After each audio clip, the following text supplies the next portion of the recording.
If you ask AI what's better, a live recording where musicians use one microphone or a studio project that takes 7 months to produce, AI will answer the same thing. It'll say, quite frankly, it's great to hear human beings playing warts and all. That's Eric Alexander and Vincent Herring, two of my favorite saxophone players. They have a brand new album out called Split Decision, and they took time out from touring in Japan to talk to us about the differences between recording live versus in the studio, the saxophone gear that really matters to them, and what it's like touring and playing jazz together for over 20 years. They both have excellent courses inside the Better Sax membership, which I encourage you to check out. Now, please enjoy my conversation with the great Eric Alexander and Vincent Herring. Okay, so just for everyone watching, you guys are tuning in from Tokyo, Japan, where you're on tour. And this is a place you guys have been going every year for how many years? Well, not necessarily every year, but nearly every year, probably 1.3 years or something, once in a while. Well, I was with you there 2 years ago, so that's already three. And I know you went last year, so this is already 3 years in a row. But it's something you guys have been doing for a long time, and you go for quite a while. How long is the tour? This tour is just under a month, but others have been, I think, as long as maybe. Oh, the one that was 6 weeks, I think that combined China, and this one does not. And like we're getting ready to go to Korea in September, but it's a separate tour. Okay. So, but the idea, You know what? That sounds like a pleasant gap in the touring thing.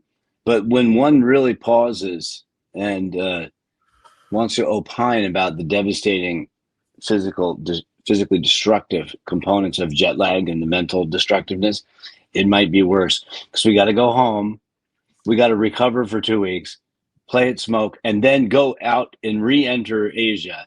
So we're going to be destroyed. Right. And when you go home and play at Smoke, it's for the album release. yes. Well, that's what our the topic of conversation today is the new album, album that is called Split Decision.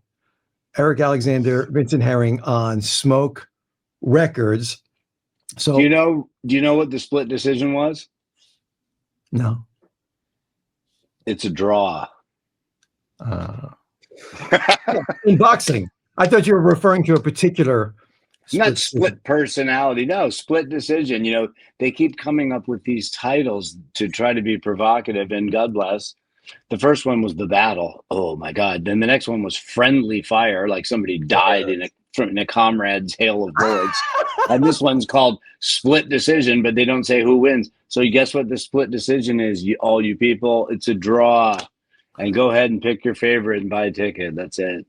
Vince, you've been sending me these little bootlegs, which I love getting. And it sounds like, before we started recording this, Eric was saying how much you guys are playing hard every night. And I was lucky enough to be able to hear some of that. Sounds great.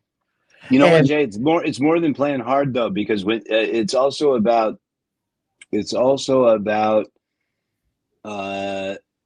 being a mirror, looking in the mirror, and the mirror is Vince, and I'm the mirror to him, and our sounds are blending, and our pitch is better every day, and we're playing faster and faster, and it feels easier and easier because it's working towards a common cause. So it's really great. That brings me to a question I wanted to ask you, which I think is really fascinating. With a lot of people that are learning jazz music or really any kind of music, there's one thing when you're trying to learn something, and then there's the practice of actually performing in the same group night after night, and not a lot of people get that opportunity. So maybe you could kind of talk about the things that happen, the experience you have touring, playing the same maybe repertoire, or you guys changing it up, what's going on night after night. And also, do you have to think about, I need to keep it fresh, or does that just come automatically? Well, First of all, you definitely need a blend between practice and real world battle. Not the battle, but real world bandstand experience. And in terms of keeping it fresh, yeah, that's a real thing to that. So nightly, we have a kind of pool of songs that we playing, but we switch it up all the time. Yeah, we do this and that song, but we'll have variants from night to night. So I think we have a pool of maybe 25 tunes that we're playing, but there's always standards here and there that you can enter. Yeah, well, I remember that, when I was with you guys seeing that. But you also, because you're both so experienced, you also, it doesn't appear to, it appears to be very, there's a show and it just comes out naturally. And I guess that's part of keeping it fresh, is not necessarily having that set list, but being able to, in the moment, say, oh, you know what, this tune would be good to do now. Or, yeah, well, you definitely make a read on the audience and the situation, and then you make your choices or your selection based on that. So that definitely comes into play. That's good. So let's talk about this album a little bit more. It's recorded. Now, you guys have been, this one was recorded at Smoke, the Jazz Club, which is kind of like your home base in New York. Could we call it that? You know what? I want to say that all of them were recorded at Smoke. The next one will be in the studio, but wait a minute. That's right. He's right. Now that go figure for two different labels. The first two were for another label that was not Smoke Sessions, and it was done live at Smoke. And you know what? I would prefer to always do them live at Smoke with Vincent, and I would prefer to even make an amendment to our contract. And it's this: when we play live, we use one microphone and we don't do anything. We say, leave the EQ flat and put a little reverb on it. And we play into it as much or as little as we need, because Vincent can play a little louder than me. So he backs off the mic, and if he's playing a ballad and he wants to be sweet, he gets up on the mic. And sometimes I have to eat the mic to keep up with him, but it's perfect. It would be a beautiful world if Vincent and I could play into one microphone on every gig. You watch Miles Davis and Wayne Shorter, or Miles Davis and George Coleman, one mic. Yeah. One. That's what we do live on the gig, and it tends to work great. And when we do those recordings, it's always like they'll use separate mics, and then one person will have an EQ that's a little out of balance with the other. And modern recording in general, there's so many buttons to push and so many new toys. It's just a different world. But the simplicity of some of the earlier recordings, there's a lot to be said for them. I wanted to ask you about that in particular. We've already started talking about it. I love that these albums are recorded live, and you guys have so much experience playing live. It makes total sense. What is the fundamental difference then between doing a studio album and doing a live album like this? Well, studio record, you can prep for in a different kind of way, and you can do retakes and do it over and get it more perfected. In the live situation, you don't have those opportunities.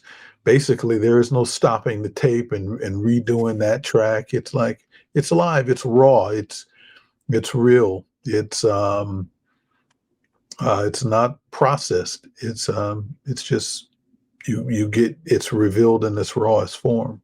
What is I think what I want to know, and I think what a lot of people would like to know, is how do you change your mental state in preparation, in the moment for each one of life or death.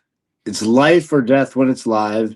And in the studio, you can futz around and do an overdub, especially if you're a leader. You can send everybody home and say, I want 30 tries at this, and I want you to auto-tune it, and I want you to clean me up and make me sound good, blah, blah, blah, blah. No, one microphone, live, warts and all, that's what it is. Well, it's great that music can still be recorded that way and released that way. If you ask AI what's better, a live recording where musicians use one microphone or a studio project that takes 7 months to produce, AI will answer the same thing.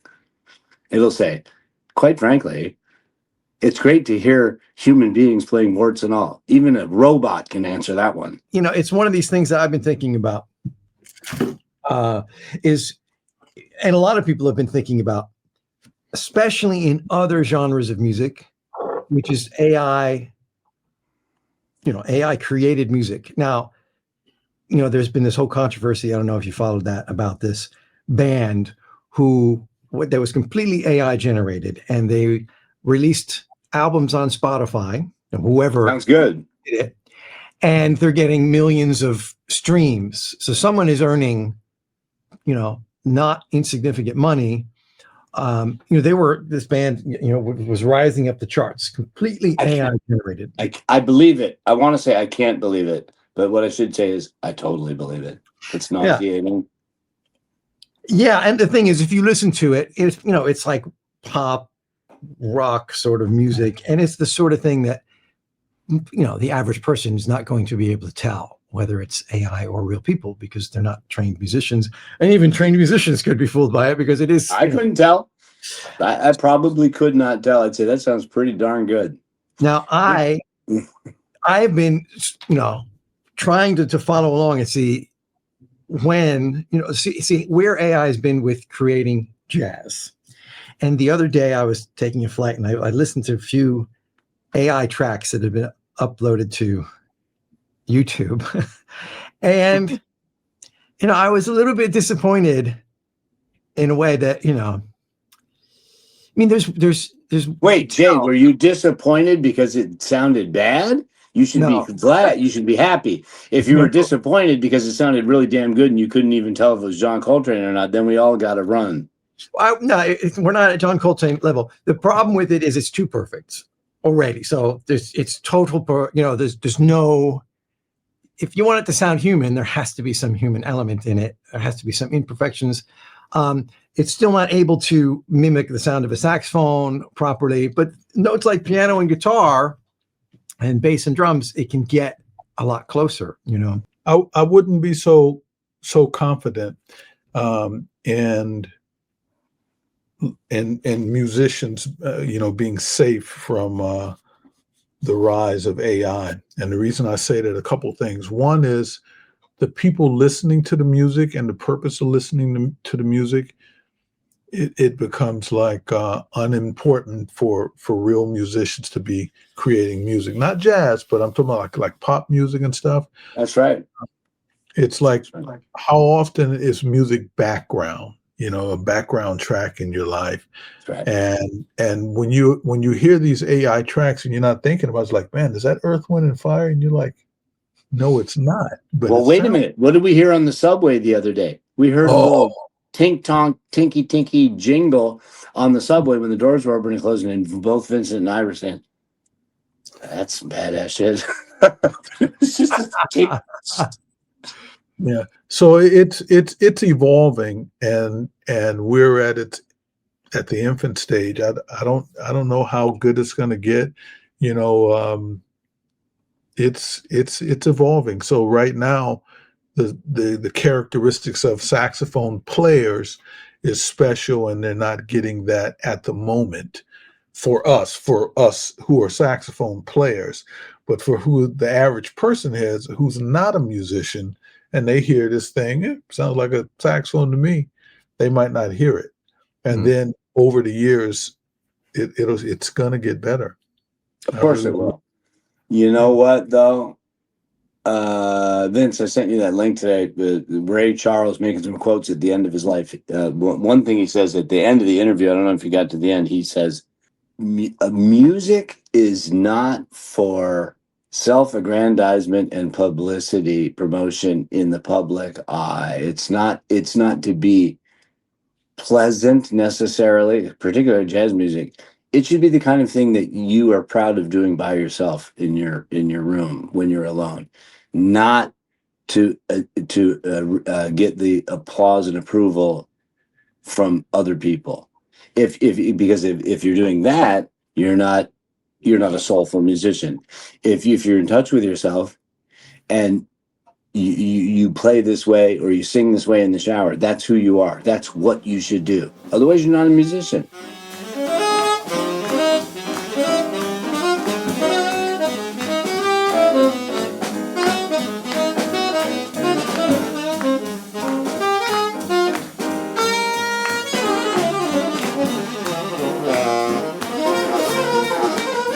So let's go one step further. I've always had this, I guess, romantic idea that at some point people, because of the automation now possible and has been coming along for decades really in music, I've had this romantic idea that at some point there would be some sort of counter revolution where people would, the value of live performance and humans creating the music in a live situation, like your smoke recordings, that would become a rarity, and due to the law of supply and demand, that would just become more valuable. What are your thoughts on that?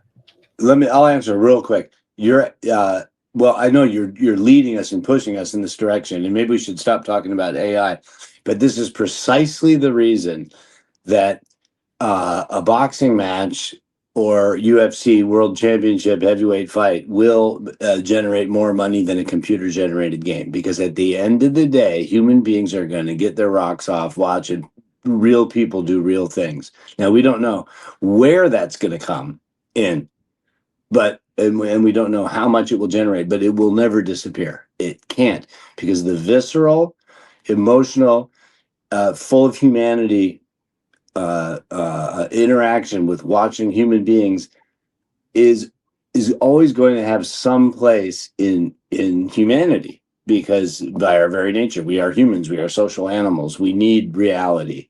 We need a reality check at some point, so it will work. Eventually, microchips will be integrated fully with the biology of the human body, and at some point, probably when we're long gone and dead, they'll be able to, you'll have a choice of, say, when you're getting ready to go to college, you'll say, okay, well, I can buy my way through college. Just I want a degree and I want to be a dentist, and you could buy it. And depending on the level of the university, the ranking of the university, you can get a degree from, I hate to say Harvard, I'll say Dartmouth because since my son went to Dartmouth. Dartmouth, as it were. Versus Long Island University, big difference, but nonetheless. And so then you get it instead of 6 years at the school, you just would do 2 or 3 months physical training. But all of the history of dentistry is encompassed in the chip, and now it's integrated. Same thing with music. So, Dad, I want to play piano. Okay. All the stuff historically that's gone on, and like all of a sudden you have this huge database. So now when you're playing music, you have this huge database. You're a saxophone player, everything Coltrane, Charlie Parker, anybody you can think of has ever played is all those licks, lines, patterns, historical references are at your fingertips or at your mind's tip. And so what comes out, is that better? Then you're going to have people who are natural, who refuse that, and then you're going to have people who take the chip, and it's going to be a different class thing. For professionals, professional people, it's like probably a lot of people will choose the chip. But for art, you take the chip or you're natural. I know there's going to be people that want to hear and see natural art, but the demand is going to be, I don't know, because you have so many musicians being trained. There's a overabundance of trained musicians versus working outlets. So it's going to be an interesting world tomorrow. What's going? I think you're totally right. I just would contribute this thought, which is that forget about music. Let's just say in the new economy or in the new reality of the world, in this day and age now, you do not need a doctoral degree in finance to get a job at Santander Bank. Actually, what they're looking for are humans, because they know that people got into college. They got into college with AI. AI wrote their papers and all this. But at some point, they still until the computers are running everything, at some point you have to go in and talk to somebody and say, I'm a creative person, and you will get the job. So I have a little bit of hope. I have a little bit of hope left. There's a little bit of hope for us. There's a little bit, Vince. It's like this. It's Jay Metcalf. He's our hope.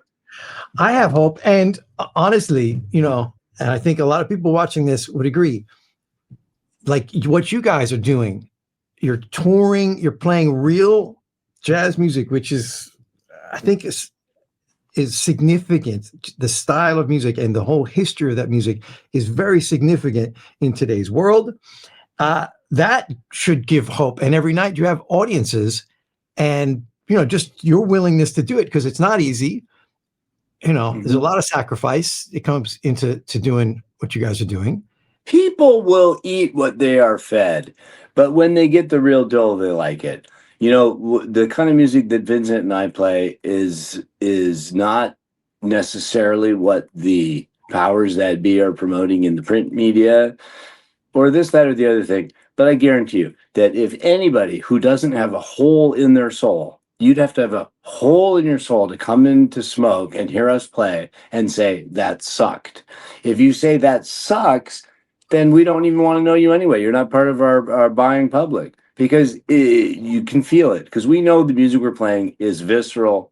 It's got a beat, catchy melodies, and we're giving it our all. So you can't worry too much about it. It's interesting because even 2 years ago, this was not a topic that would even come up in conversation. And now, I think it's good to talk about it.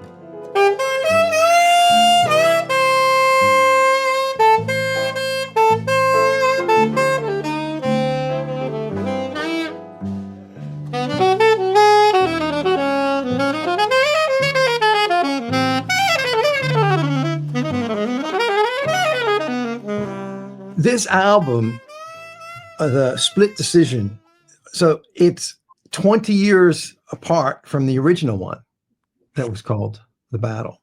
Now, and I don't even know exactly how long you guys have been playing. You guys have been playing together, but it's been at least 20 years. So I would like to, kind of put you on the spot and say, how do you manage to work together? What keeps you guys working together? No, but what keeps it interesting? What keeps you guys going? It's clearly working. Well, let me go ahead. I'm a fan of Eric's. I enjoy hearing him play. I also like him as a person. So those two qualities work in our favor. So musically, when I hear him or when I'm playing with him, there's a lot of mutual attraction. Like I say, I genuinely enjoy hearing him play, and I'm stimulated by what he does. And I think, he's has a brilliant mind for improvisation, and I just enjoy being on the bandstand with him. So that just goes with everything that we're doing, and we've been doing it for a while. Of course, we have our other projects that we do, but we always come back to this one. It's always fun. And I think that's the important thing. It's fun. I mean, I think we're both stimulated musically, but it's just fun. I have a great time. I know I got to stay in shape. I got to get in shape. I'm going to see Eric, and these things contribute to the fun factor in playing music, and I'm happy to do it. And we've been doing it for a while, and we'll continue to do it. Every chance we get. To contribute a little bit to that, he said it all more or less. I want to say this really clearly. The hardest part about being on tour these weeks is not playing. The hardest part is driving in the van. Hardest part is checking into a hotel. Hardest part is carrying a suitcase upstairs. Hardest part is fighting with somebody for no good reason. Hardest part is blah, blah, blah, blah, blah. But as soon as we start playing music, like Vincent said, I mean, it's a mutual admiration society. When he's playing at his best, it makes me so happy. When he's not playing at his best, I think, well, he's going to play at his best on the next tune. But at all times, I'm waiting for him to play at his best, and I'm pinching myself. And I can't believe that I get to do this and get paid a little bit of money. You saying that, it reminded me of, I was with George Garzone last week, and I was in Copenhagen at the Jazz Festival. He said something that made me laugh a lot. He said, everyone's waiting for you to screw up, when you're playing music. Musicians are out there in the audience waiting for you to. Well, he's right. They're crabs in a barrel, but me and Vincent are not. And when let me tell you something. What Vince said the other day to me, because he's treating me with kid gloves because he loves me and he doesn't want to hurt my feelings. But he says, "Did you change your reed?" And I said, "No, man, this reed sounds really good." The club owner the other day said I had a nice sound, and she even said it was dark. And Vince said, "Yeah, but sounds like a little mushy, a little like rubber, dark. I mean, maybe you should switch your reed." So I take my little Tupperware out, I pull another reed out and put it on, and instantly I sounded better. So that's proof positive that he wants me to sound better. He does not want me to sound bad because he could be a total jerk and be chuckling to himself. That reed sounds like crap. Keep going, MF. You know, that's not going Yeah. to do that to me. Well, I would think within the same band, it's critical that everyone wants each other to sound better. It is critical, but it's unusual. This is a very rough business. You want to talk about crabs in a barrel? It's worse than politics. You get in a lot of bands, the last thing people want is the other guy standing next to them to sound good. And that's a shame. That's a real pity. And that's something we should all go to confession for. If anybody thinks that way, if anybody thinks I want somebody around me to look like crap or sound like crap so that I look good, they got a problem. Right, but you're telling us that is not an unusual scenario. It's not unusual, and you know it, Jay. But yeah, I know, but I'm I'm asking the questions here. That's why we're having fun playing together, because I want him to succeed. I want him to kick my ass and that I can try harder. And he feels the same way. So it's a really good thing. It's called competition without animosity. Yeah. I think that's great. And that's something you've talked about in other interviews I've had with you. And, privately, you've talked about that a lot. And I think that is a fantastic attitude to have and to try to pass on. So that becomes more the norm rather than, the other alternative.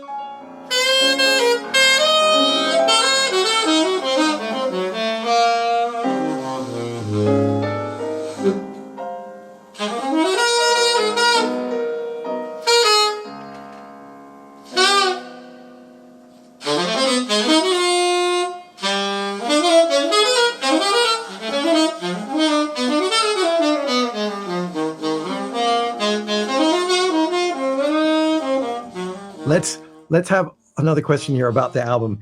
And I got an advanced release and I've been listening to it. Sounds great. Tell me, so I imagine that these are recorded, like you might do a week at Smoke or several nights at Smoke. And then what happens? Do you piece together a set, a selection of tunes, or is it like tonight we're recording and everything that we do in the set goes on the record? How does that work? Take the best out of the different days that you recorded. So I believe, one song might be from Wednesday, another one would be from Friday, this kind of thing. And we're bound by the constraints of LP recording. It's like, well, you can't choose this song because it's too long. This song doesn't fit. Well, we need a song with 7 minutes because we're using this one. So that's a big thing. And out of all the stuff we recorded, even though this record is coming out, literally we have enough for volume 2 and 3. Equal quality, if not better in some cases. I would totally agree. You know what, Jay? I'm very lucky to have Vincent by my side in this process because he goes over everything with a fine-tooth comb. I'm the kind of person who says, I don't even care, just pick any cut you want. And Vince came back in at the 11th hour. It was 11 p.m. and 59 seconds. And he comes in and he calls me and he says, I think we need to take a look at these 2 other songs. I think that would make the record better. I never would have done that. I would say, do whatever you want. I don't care. But Vince cares. He goes over it, and he helped piece together the final track listing for this first volume. It was really Vince's doing. The first song was only put on the record because Vince wanted it. And the Chaser tune, the Mose tune, that was also his suggestion. It was not in the ammunition belt. they were going to print, and Vince at the 11th hour said, "Wait a minute, listen to this." So thank God he's involved. He's a number 8 life path. He wants to get everything completed correctly. So what happens to all the other great tracks that are not on this record? Well, decisions have to be made. Maybe Jay, have you ever thought about starting a record company? Well, no, I mean, I haven't, but no, honestly, this is where it's really important to me as a musician, and edit that out. Yeah. Okay. No, it's important. I want to help other musicians make more money. I think that's like part of the survival of good music is musicians making good money. Well, we're right here. We're not under exclusive contract, so No, but when I hear you say, "Oh, we've got all these extra tracks," my mind just goes to, "Oh, I would figure out a way to release those." I assume there will be volume 2 coming out at some point. Yeah, so we'll see how it goes. But Paul's the owner of the record company. He said he wanted to do the next one in the studio, but my gut feeling is the next one will be volume 2 from material that we already have. I've been reading these biographies about different saxophone players, Dexter Gordon, John Coltrane, people like that. And a lot of it is always focusing on the recordings and the live performances, because that's your career mainly, right? And so much of the live performances were not recorded. So there's a lot of stuff that got missed, or there are sort of bootleg recordings, but the quality is poor.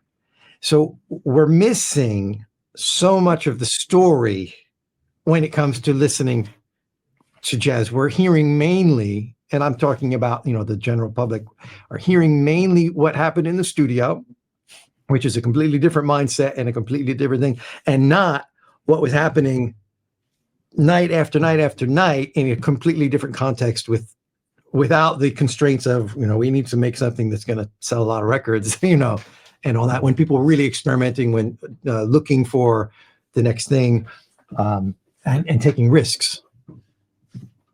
Or more risks.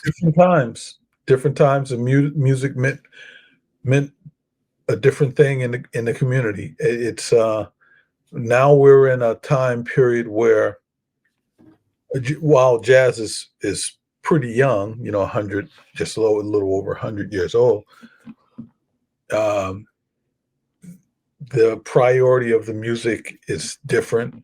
What people are listening to is different. Like Eric was saying, like what we're doing is honest, but man, when you look at what industry insiders are pushing, I'm just stunned. And what happened to me when I was growing up, I actually had a chance to hear Sonny Stitt, and I didn't go to hear him because Downbeat magazine I read all the time. I lived outside of San Francisco, and in a small town, about at the time 60,000 people, even though it's over 120,000 now, and it's called Vallejo, California. And I saw Sonny Stitt was coming, and I was like, well, considering I read Downbeat religiously, I've never seen one article on him. He must not be any good. There's no endorsement, pictures of him, anything. Nah, he can't be anything. He never in the polls, not even at the bottom of, he's probably some old guy can't play. And then when he died a few months later, and they're playing him on the radio, I was like, are you fucking kidding me? How in the hell did I miss that? I was like killing myself. And then I was like, how can the industry sit by and ignore a person of that magnitude?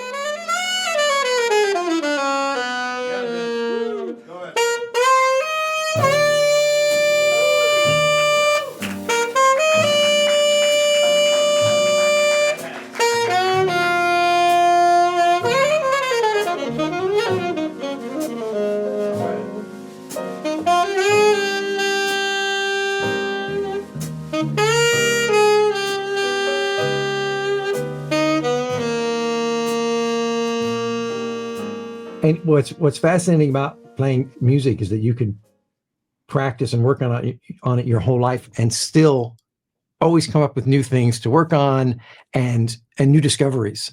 So, and also those things can be, with the instrument itself. Oh, I realized that, I like this instrument now, or this mouthpiece, or this whatever. So is there anything that either of you have come across recently, either practice material or gear stuff, real saxophone nerd things that you'd want to talk about?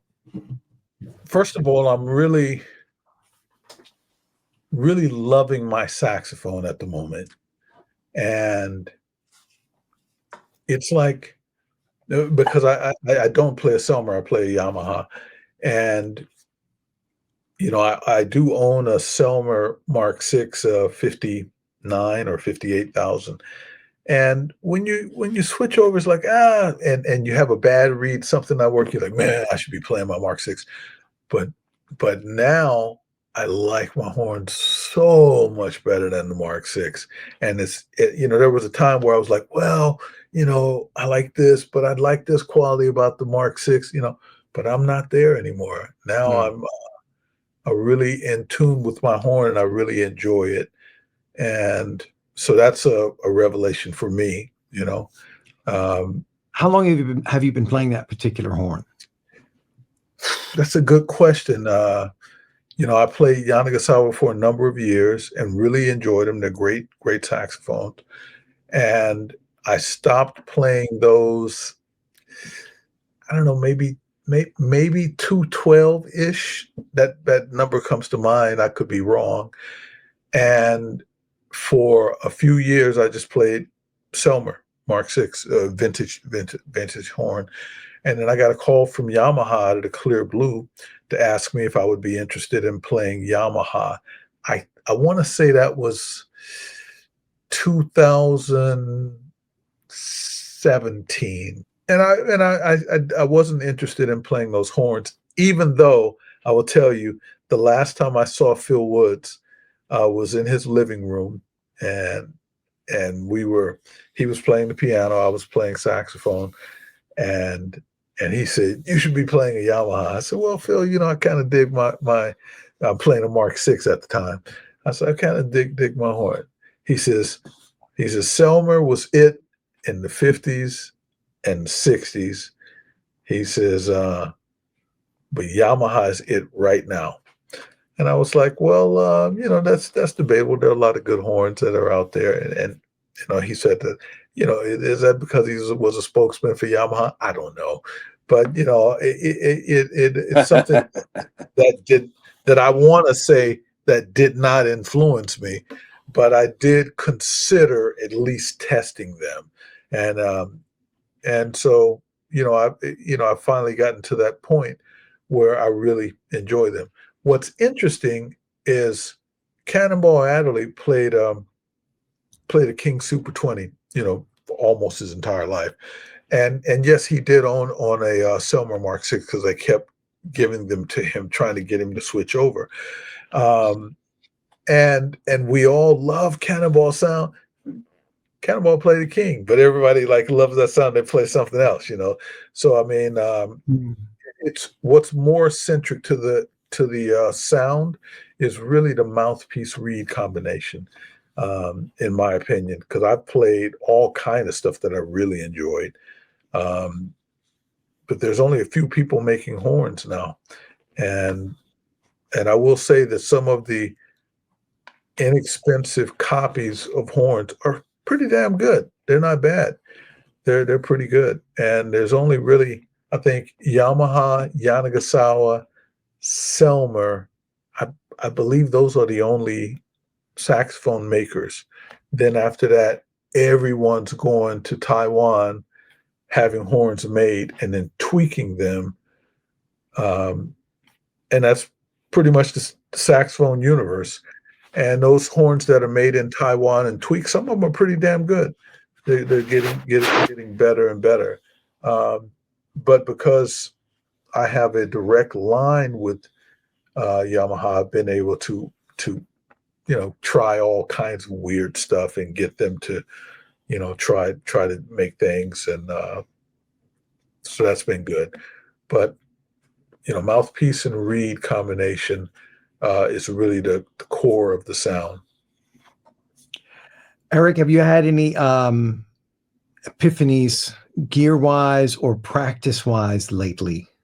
In terms of horns, I don't have any thoughts because I don't even think it matters. I forget it. The gear talk, I want a good reed. I want a good mouthpiece. And Jay, you've got good reeds. Do some different shaving and filing, different cuts, and you'll be a gold mine because those things are really durable. What else have I realized recently? Play less. Play if it's an 8-bar phrase, play 6 bars and let the rhythm section dot your I's and cross your T's at the end. And that usually makes them happy unless they're total goons and they want to be invasive at all times. Then don't give them any breathing room. Look, can I say one thing, Jay? Yeah. I was surprised to hear that Eric is playing a 4, but he did mention that to me the other day. I am playing a 2 or a 2.5 at best, and I never go above a 2.5, and that works for me. And I'm able to get, I've learned how to get the most sound out of that, and that works for me. Part of, what he said there, having a good read is a big deal. And I know we've all had situations where we'll have a read, everything's okay, but when you have a great read, you feel so much better. Like the horn is ringing, you can play things better, just feel a whole, just another dimension. And so you want to get to that as much as possible. And what I found is over the years, when I was practicing, I have a practice mute. It's not 100% mute or anything like that, but it creates an environment where I'm like running in water. That's the equivalent. I'll give it that. If I were a runner training, it's like running in water. And so Right. This device has helped me so much with my projection and my sound quality. And I've used it for years, and I found that helps me a great deal. So when I'm warming up, when I'm practicing, I'm always using this thing. And when I'm practicing at home, and I don't even have to use it, I find myself using it 60% of the time, and it helps me a great deal. And when I'm getting ready to play, everything is just singing, and it kind of makes the read situation better for me. And when I do have a great read in combination with having this tone developer device, it makes more reads get in the zone of being great, and makes a big difference. So I think focusing in on the reads is something that's important. What Eric was saying about coming up with different cuts makes a difference. And I like the reads that you're making, but I think different cuts are extremely important. For instance, Van Doren, when I was a kid growing up, Van Doren had one reed in a purple box, and later Death Master. purple plastic box. They were hard as hell. I remember that, but that was it. But now they have such an assortment that if you play them, you can find something that works great for you. But you understand what I'm saying? It's like not one model fits all. So like the characteristics that Eric is talking about, that's important to him, that sounds great to him, beautiful, but not necessarily for somebody else. So I would, consider that. He likes unfiled. I play filed. And on and does it make a big difference? I don't know, but I gravitate towards filed. Great. Well, I really appreciate that feedback, and that gets my mind thinking. I'm just going to say goodbye and thank you, and have a great gig. Are you guys playing tonight? No, this is our Thank God, no. Nice. Okay. One day off. Enjoy the day off. Go to the batting cage. Hey, we will, Jay. And you know what? I just wanted to say thank you so much for what you've done. And I wish you all the success in the world because you called me one day when I was praying rosaries at the Virgin Mary in North Riverdale. And you said, you don't know who I am, but I'd like to work with you. And since then, we've been friends. Thank you. Wow. Thank you, Eric. Appreciate everything you've done for me. All right, guys. Talk soon. Great. Eric, talk to you later.